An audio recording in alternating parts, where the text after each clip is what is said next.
Sa mundong makabago at nababalot ng teknolohiya, isa sa mga pangunahing usapin ang pag-usbong ng Artificial Intelligence o AI.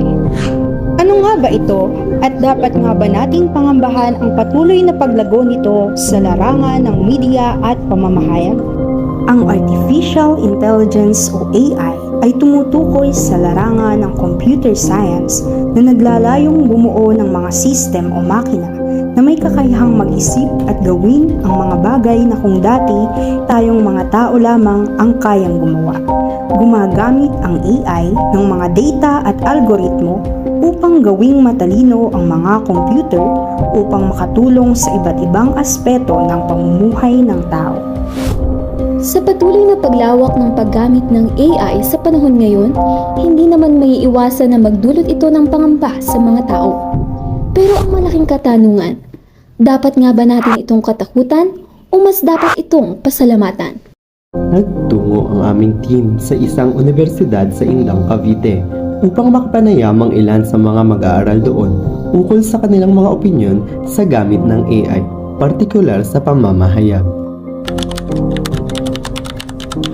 Actually, hindi. Para sa akin, mas maganda kung titingnan natin yung AI as a tool kung paano natin mas may improve yung skills natin. And for me po, yung AI po, artificial intelligence po, that should be something to worried about po sa media industry po. Kasi po, may mga times po kasi na may mga outputs or yung sa media po na nare-recognize ng tao na parang akala nila is real, yung pala is gawa ng AI. Well, for me, yes, dapat po talaga.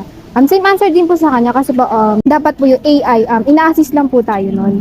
Hindi po dapat parang sasapawan yung innate talents ng mga individuals. For me, hindi siya dapat katakutan. First and foremost, kasi yung technological era natin ngayon is pa-move forward siya. Sa akin naman, naniniwala rin ako na hindi natin dapat katakutan ng AI. Unang-una, we are already living in a digital age, in a very innovative era. Let us embrace the advancement in technology. Dahil nga po dun sa kumakalat na AI newscasters na media organization, as a freshie and aspiring broadcast journalist, it was scary naman po talaga. Pero I think na we should not be scared kasi I believe that di kayang palitan ng AI ang mga journalists. Marahil ang ilan sa atin na itutol sa paggamit ng AI, hindi naman maitatanggi na malaki ang tulong nito sa larangan ng journalism. Una ay mas napapabilis ang proseso ng impormasyon dahil ang AI ay maaari nang mag-analyze at kumolekta ng malaking halaga ng data na makatutulong upang mas mapabilis ang pagkuha ng balita at impormasyon. Ikalawa, ang AI ay maaari nang gamitin sa pagsasali ng wika at otomatikong paggawa ng mga ulat na maaaring makapagpabilis ng produksyon at pamamahagi ng balita. Ang panghuli ay ang fact-checking. Sa tulong ng AI ay maaari nang suriin ang katotohanan sa likod ng mga nakalap na impormasyon na makatutulong upang maiwasan ang pagkalat ng peke at maling balita. Ilan lamang yan sa mga mahalagang dulot ng AI sa pamamahayag. Sa katunayan, hindi naman dapat ito katakutan.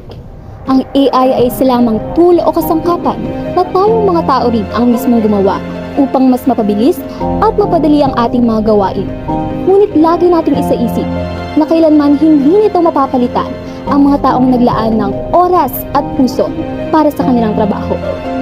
Ang mahalaga ay ang tamang pagtanggap ng tao sa teknolohiyang ito upang ating makita ang tunay at kahangahangang potensyal nito.